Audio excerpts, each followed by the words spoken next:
Metro, I hope you guys are having a good time tonight. I'm actually at an anniversary dinner. My wife and I got married 5 years to this date. Now, I have a very important message. I'm wishing I was here because this is very important, especially since we've got Keith Downey with the party speaking tonight.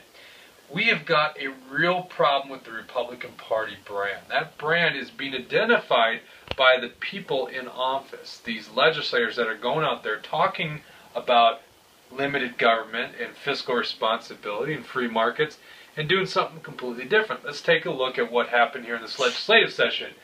The Republicans get to propose a budget, right? For the next 2 years, let's propose a budget. And what did they do? Well, they said, let's come out and let's increase government by 1.7%. We got on the case right away and said, Kurt Dowd and team, you guys aren't even being honest about that. You're using budget gimmicks. You're getting rid of $600 million, repurposing those funds.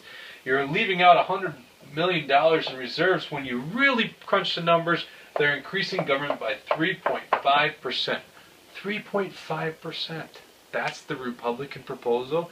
Now that is concrete. That is what they actually want to do, which in our opinion is insane. Because under the Democrats last year, government increased by 15%.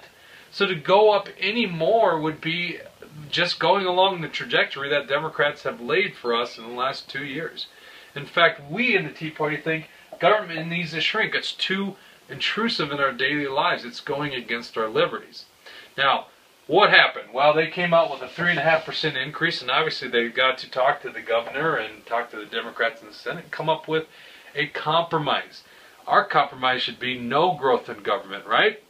Well, according to Kurt Dowd and team, the compromise actually ended up in a 6% increase to government. Now that is exactly what was voted on by every single legislator in the House under the Republican caucus. That's pretty problematic. They all voted for big omnibus bills that increased government by 6%. Education? Well, let's look. What happened under education? In the bill that was passed, it increased it by 8%. And guess what? Governor Dayton still said in a press conference that Republicans hate children. Health and Human Services, an 11% increase. And guess what? Some of them are going to say it's a cut. They're going to say it's a cut to the projected baseline expenditures. And they're not totally lying, because we did expect that government would grow in that sector, and technically the numbers they gave us was a cut, except for the fact they took $455 million and used a budget gimmick, so it was put into all funds account. This is the Republican Party using budget gimmicks to fool the public. I thought we were better than this. Now, the other thing that's really fascinating is this is what was passed by the House and the Senate and given to the governor. Now, no one in this room thinks the governor is a sane individual, right? However, he has some very intelligent people working for him as advisors. These people know that there's this fib that's being told in the campaign consultancy group, the collective, that a government shutdown's always going to be blamed on Republicans. So imagine that.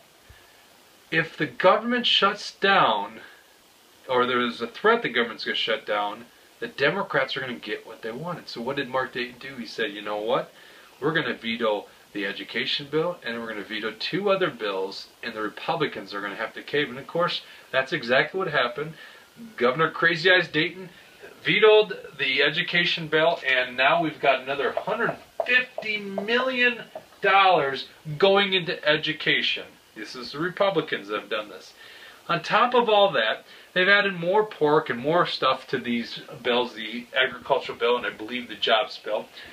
And in a year where there is a $1 billion surplus that was retained by the government, in other words, not given back to entrepreneurs in our economy, they are planning on, get this, bonding for $373 million. That means that's taking out more debt. We aren't balancing a budget, we're taking out debt to the tune of $373 million, fully knowing there's retained revenues of $1 billion left in the state budget for the next 2 years.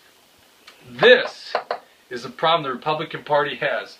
There's no fiscal discipline, there's no belief in the limited government values that they tell us every 2 years.